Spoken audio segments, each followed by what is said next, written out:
Note: the following video depicts a specific configuration of the notebook. The same removal and replacement procedures apply to all configurations of the notebook. Before you begin, remove the base enclosure. Removal. Note: ensure that the battery cable is disconnected from its connector on the system board. Important: make careful note of the routing of the subwoofer cable for later replacement. Disconnect the subwoofer cable from its connector on the system board.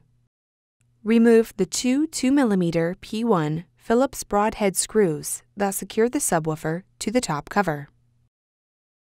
Lift the subwoofer off of the alignment pins on the top cover and remove.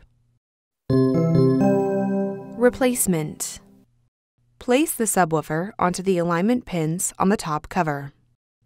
Important: ensure that the two rubber isolators are properly seated between the subwoofer and screw standoffs. Replace the two 2mm P1 Phillips broadhead screws that secure the subwoofer to the top cover. Connect the subwoofer cable into its connector on the system board.